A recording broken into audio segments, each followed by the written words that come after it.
Hello everyone. In this lecture, we will continue from our previous session. Rather, we will start to apply the parameters that we learned in the previous session, the parameters related to drag on a flat plate because of boundary layer. And that's why in this session, we will solve one numerical for which the problem statement has been mentioned as follows. For the velocity profile of a laminar boundary layer, which is explained as the ratio of small u upon capital U is equal to 2 times y upon delta minus y upon delta whole bracket square. We need to find out the expression for boundary layer thickness delta, the magnitude or the value of shear stress tau 0 and coefficient of drag in terms of Reynolds number. So this will be a kind of generalized numerical. Once you substitute the value of Reynolds number, then automatically all the other parameters will be evaluated. So let us proceed towards the solution. Now let me tell you something more important about it, because this numerical involves so many steps. They are not difficult, but they are much in number, and that's why weightage of such numerical for subjective examination can be up to 10 to 15 marks, or it can be even more than that. Such 20-mark numerical we will also cover in our next lecture. So firstly, let us proceed with this basic numerical on application of drag on a flat plate with the help of other important parameters. So firstly, the given data is that the velocity distribution is expressed as the ratio of local velocity to the free stream velocity is equal to 2 times y upon delta minus y upon delta bracket square. Now, we know that von Karman momentum integral equation is given as the ratio of shear stress to the quantity rho u square is equal to partial differentiation of the integral of ratio of velocities such as local velocity u to the free stream velocity capital U into the bracket 1 minus u upon capital U with respect to y within the limits 0 to boundary layer thickness delta. Now let us substitute the value of this velocity distribution from the given data in this equation. So we get the partial differentiation of the first bracket and the second bracket. Now let us see, the first bracket is only small u upon capital U, so that is 2 times y upon delta minus y square upon delta square, and this is 1 minus small u upon capital U, that's why 1 minus 2y by delta minus y square upon delta square. Firstly, let us absorb this negative sign inside the bracket. So that's what we have done here. So 1 minus 2y upon delta, and this minus and minus become plus, so it becomes plus y square upon delta square. Now we will proceed with the multiplication of first bracket elements with the second bracket elements. So we will do it one by one. For example, we will first multiply this first term in the left bracket with all the right bracket, and then we will multiply the second term with all the terms in the right bracket. So let us proceed. For the sake of simplicity, we have repeated that same equation over here. So let us proceed. So first multiplication, 2y by delta multiplied by 1, so 2y by delta. Then 2y by delta multiplied by minus 2y by delta, so that gives you 4y square upon delta square negative. Then 2y by delta multiplied by y square upon delta square, so that gives you 2y cube upon delta cube positive. So first multiplication is finished. Now second multiplication, minus y square delta square into 1, so it is minus y square upon delta square. Then minus y square upon delta square into minus 2y upon delta, so that gives you 2y cube upon delta cube, and this negative becomes positive. Then minus y square upon delta square into positive y square upon delta square, so that becomes negative y raised to 4 upon delta raised to 4. Now, just like our previous practice, we will organize all these terms in the ascending order of the power of y, as well as we will identify the terms having common coefficients, so that these 6 terms will be somewhat reduced, and this will also reduce our mathematical effort. So there is only one term of y by 8, so that's why it is only 2y by 8. There are 2 terms of y square upon delta square. This is minus 4 and this is minus 1. So that's why minus 4 minus 1, that becomes minus 5 y square upon delta square. there are two terms of y cube upon delta cube. So this is positive 2 and this is positive 2. That's why 2 plus 2, 4 times y cube upon delta cube. Then there is only one term of y raised to 4 upon delta raised to 4. That's why it is only negative y raised to 4 upon delta raised to 4. Then we will perform the integration. So the integration of delta will not be performed because it will be a constant quantity. Only integration of y terms will be performed. So integration of y is y square by 2. That's why the total term becomes 2y square upon 2 delta minus integration of y square is y cube by 3. So it becomes 5 by 3 into y cube upon delta squared. Integration of y cube is y cube y raised to 4 upon 4. So that becomes 4 y raised to 4 upon 4 delta cube minus y raised to the integration of y raised to 4 becomes y raised to 5 upon 5. So the final term becomes minus y raised to 5 upon 5 delta raised to 4.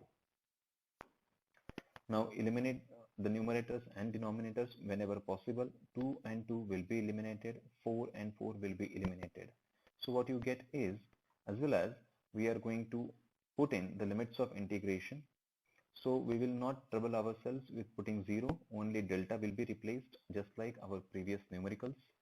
So delta square upon delta minus delta cube upon 3 upon delta square multiplied by 5 by 3. So 5 by 3 into delta cube upon delta square plus delta raised to 4 upon delta cube minus 1 upon 5 delta raised to 5 upon delta raised to 4.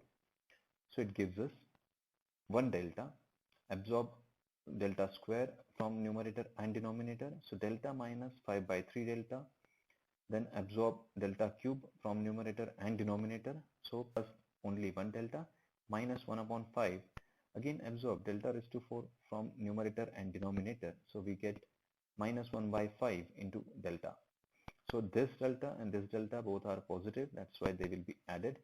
But then the question comes what to do about these remaining terms. So we need to equalize the denominator for all the terms. So we need LCM of all these terms. And in this case, LCM of 3, 5 and 1 is 15. That's why we will multiply first term by 15, second term by 5, third term by 15 and last term by 3. So once we perform this operation, we get this answer: 15 delta minus 25 delta plus 15 delta minus 3 delta. This 15 becomes 30 delta. This minus 25, this minus 3 becomes minus 28 delta. And entire term divided by 15. So final answer is 2 by 15 delta by delta x of delta. As of now, we can say that this delta is the function of x. That's why its differentiation will take place.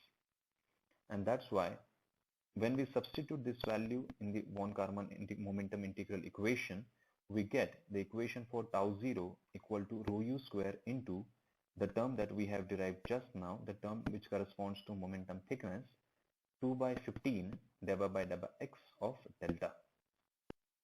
Rearrange, we get 2 by 15 rho u square into delta by delta x of delta.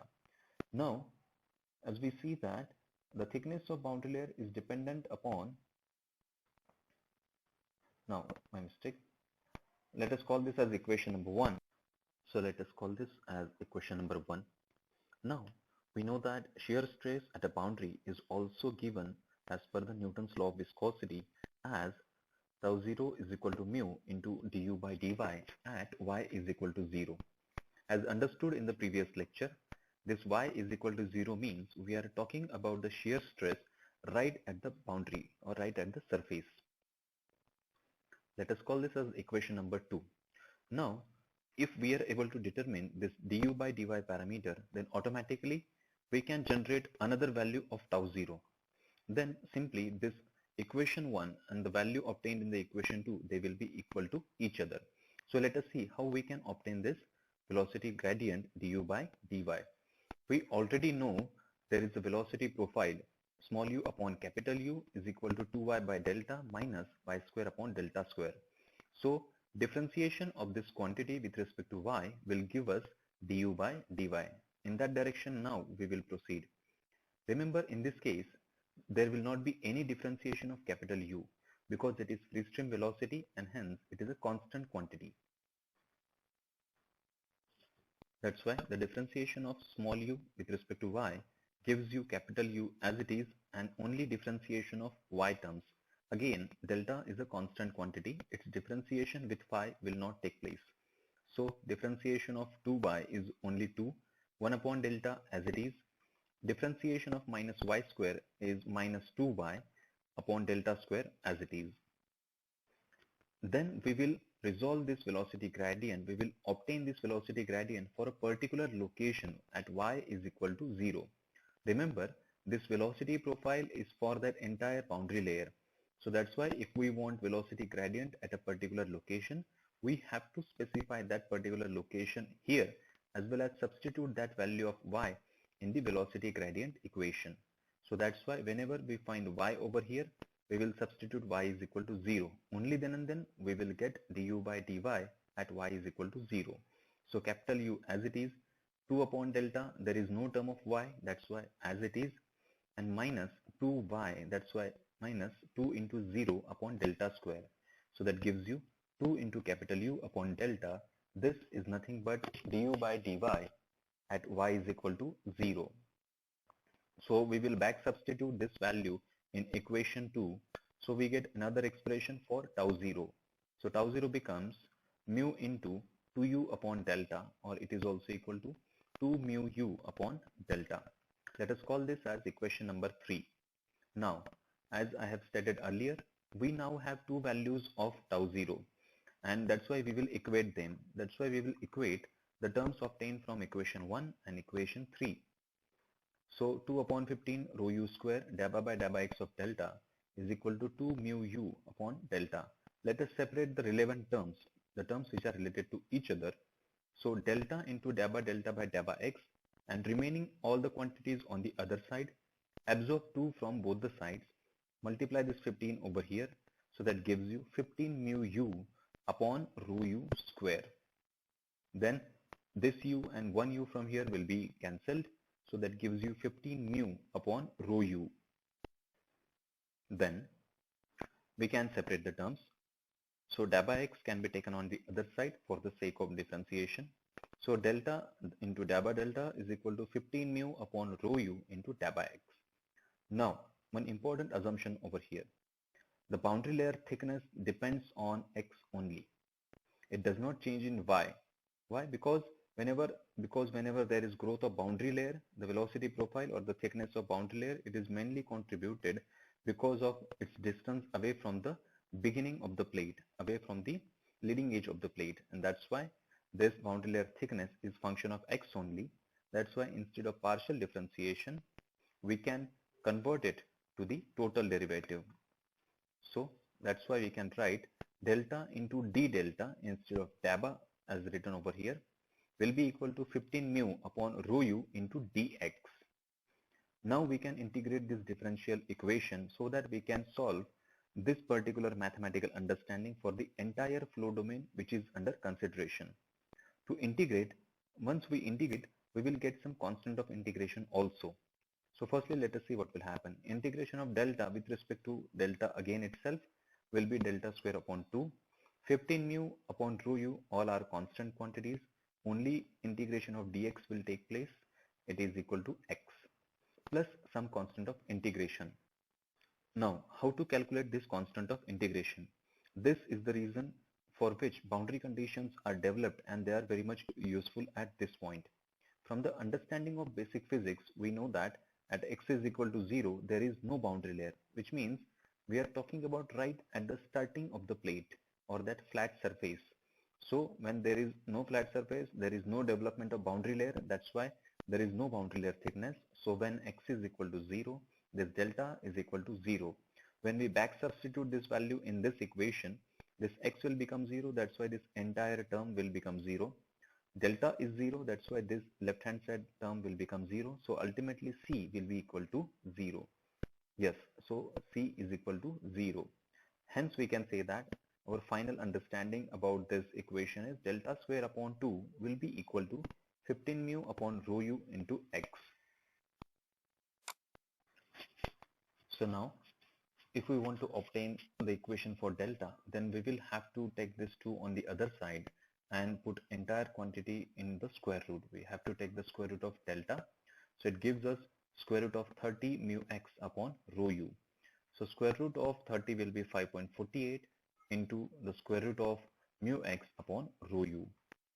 So we can reorganize it. 5.48 as it is, inside the square root symbol, we can multiply and divide by x. So if we observe this quantity, rho u x upon mu, this is nothing but a Reynolds number. Rather, we should say it is local Reynolds number for that particular location x. So it is just a different form of Reynolds number that we are expressing over here. So rho u x upon mu will give you local Reynolds number and x square as per the multiplication process. So the expression for delta will be 5.48 into root of x square upon local Reynolds number Rex, and this square root of x square can be taken. It will be 5.48 into x upon square root of local Reynolds number Rex. This is the first answer that we have obtained. Now we move towards the second answer, the shear stress tau 0 in terms of Reynolds number. We already have the equation for shear stress as tau 0 equal to 2 mu u upon delta. This is what we have obtained in the previous steps. So then, substituting the value of delta that we have just obtained, tau 0 is equal to 2 mu u upon 5.48 into x upon root of Re, which is a local Reynolds number, that's why Rex.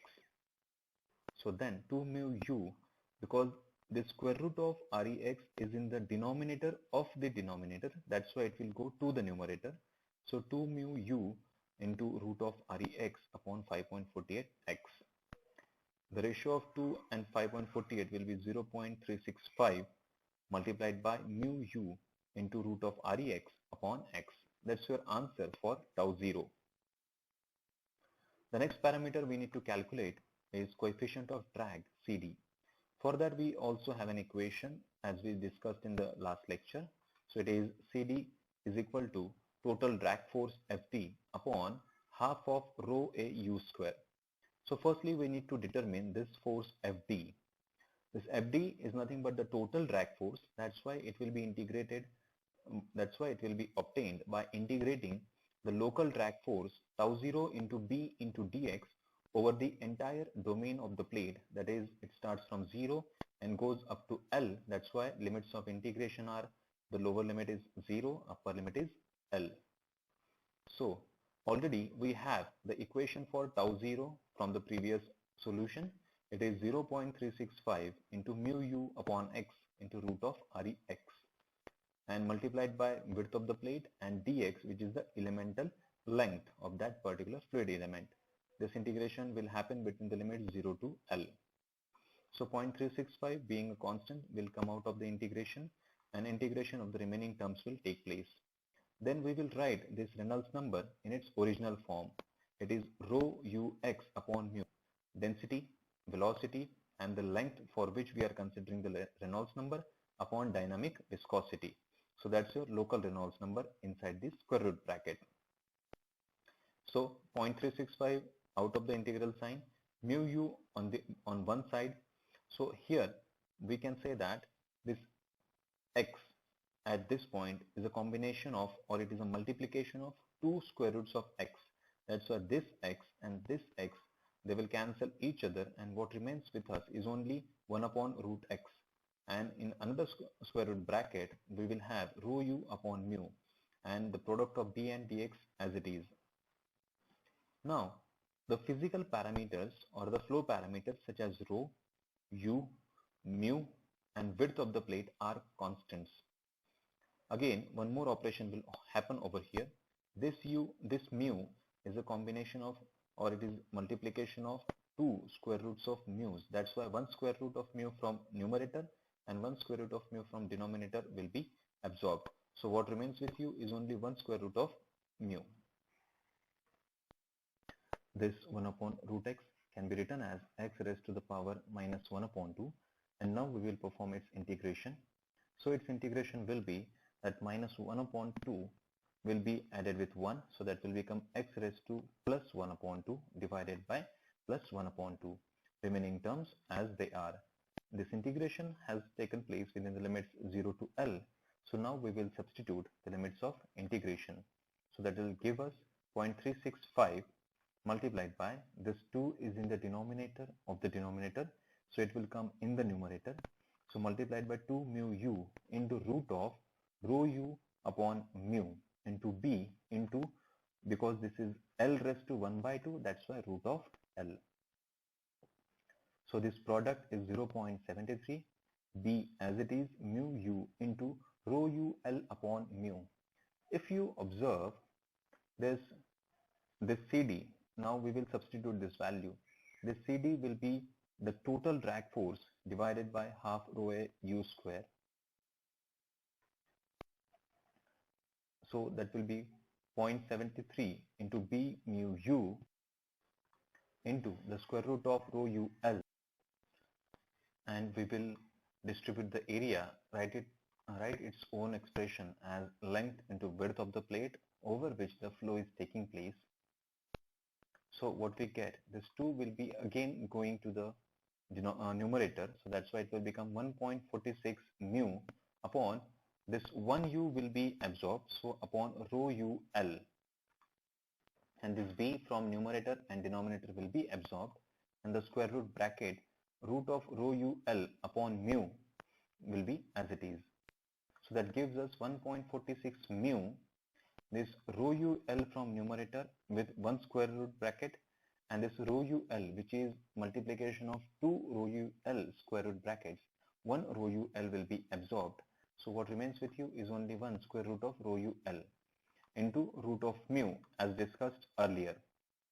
So that will give you 1.46 in the whole square root bracket rho u L, my mistake, mu upon rho u L. This, now if you observe, again this is an expression for Reynolds number. This is rho, this is velocity, this is length of the flow, and this is dynamic viscosity of the flow. So this is like 1.46 upon root of Reynolds number. But now in this case, this Reynolds number does not have a suffix x. It has suffix L. It means that it is not a local Reynolds number, but it is Reynolds number for the entire flat plate surface. Why this is happening? Because the drag force that we have calculated, it is for the entire flat plate and it is not a local drag force. That's why this is not a local drag coefficient. It is the total drag coefficient. So the total drag coefficient is 1.46 upon square root of total Reynolds number for the entire length of the plate. So students, in this lecture what we have seen is that how to apply the understanding of drag created on the flat plate due to the boundary layer, and we have applied that understanding in the mathematical form so that we are able to determine various important parameters in terms of Reynolds number. The important parameters that we have calculated are the boundary layer thickness, the shear stress tau 0, and the drag coefficient over the entire length of the plate. If you find this lecture useful, you can subscribe the channel and hit the bell icon. Thank you very much.